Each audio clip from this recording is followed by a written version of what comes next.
Hello everyone, and welcome to some more Elden Ring invasions.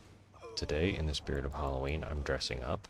Although Fire Knights are not necessarily super spooky, I really like a lot of the DLC pyromancies, so I am at rune level 135, 55 vigor, enough endurance to hold all my stuff, 60 faith for damage, and the minimum strength and dex requirements for the Fire Knight Greatsword.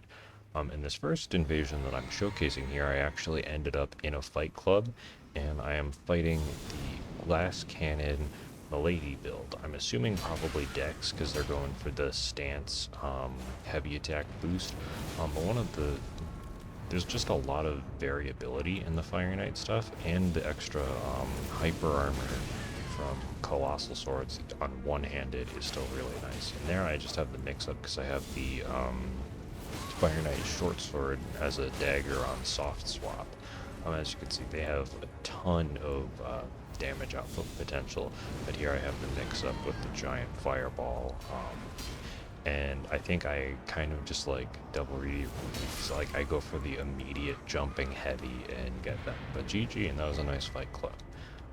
And here I am fighting like a D&D squad because this guy's is a level 12 rogue as the host, and he's dual wielding rapiers, which are finesse weapons in D&D, which are applicable to the rogue class. So that's really cool. But yeah, I think as I was explaining, having the Fire Knight short sword on soft swap is really nice, so I can just have some fast attacks and also kick down shields.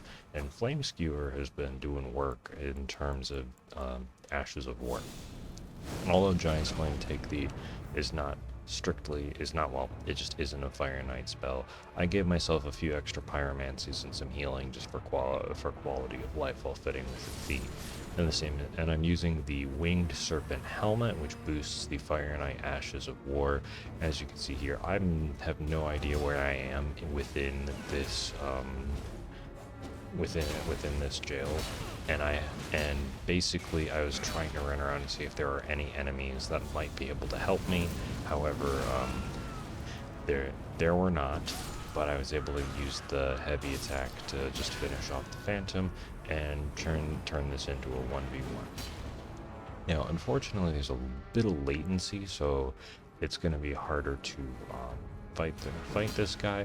But in a 1v1, it's not too bad, even with the bleed thrusting swords, since I have the hyper armor colossal swords, so I can pretty much trade very well. And then with passive healing, I'm not doing too bad, and I have plenty of bleed boluses to eat to not take a ton of burst damage. So I'm using the Winged Serpent Helm because I think it looks better than the traditional Fire Knight helm. But it also does boost the Fire Knight Ashes of War, like Flame Skewer, and Flame Spear. And then for talismans, besides the Fashion Talisman, I'm running Archery Seal +2 for the extra health, stamina, and equip load. The extra stamina is really nice when I'm casting a bunch of spells, running around, and using colossal weapons. Equip load is a little bit more self-explanatory. I'm using the blue Blessed Dew talisman because of like the little spells like Fire Serpent, you can like cast an extra one or two, or even cast like an extra giant spell like Mesmer's Orb, while as that is like slowly restoring, so you can get like a fourth cast even if your max FP only has 3. But GG guys, that was a really fun invasion despite the latency.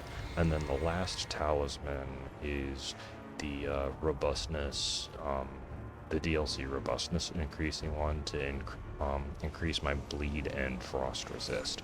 So basically it's just I don't bleed out very much, and that guy just absolutely palm blasted me out of that, which was pretty cool. But having done a lot of War Dead Catacombs invasions, I'm able to run this way and get a lot of the PvE support with the Phantom Clean Rot Knight and Redmane Knight. And as you can see, one of the other spells here, Burn O Flame, although I don't think it's been it hasn't done a ton of work per se in terms of like actually hitting anybody, but it does cause a nice big open space and allows me to kind of reset so that way no one is on top of me attacking. And of course, Mesmer's Orb is amazing. Just giant explosions, and I actually chased that phantom off the ledge, and am just able to jump in after the host over here, because I could go for the full team wipe, but I know that I don't want them to run back and summon more people or have to run through the entire catacombs again. So here I'm just waiting and finish off with a few short sword swings. So, and then in this one is a sewer invasion. It kind of turns into a relatively quick 1v1 after playing a bit of hide and seek. But specifically, if you look at the rune count, as I'm looking around, noticing that there's a lot of dead enemies, that I know that this is a pretty dead level, and they've been just clearing the sewers.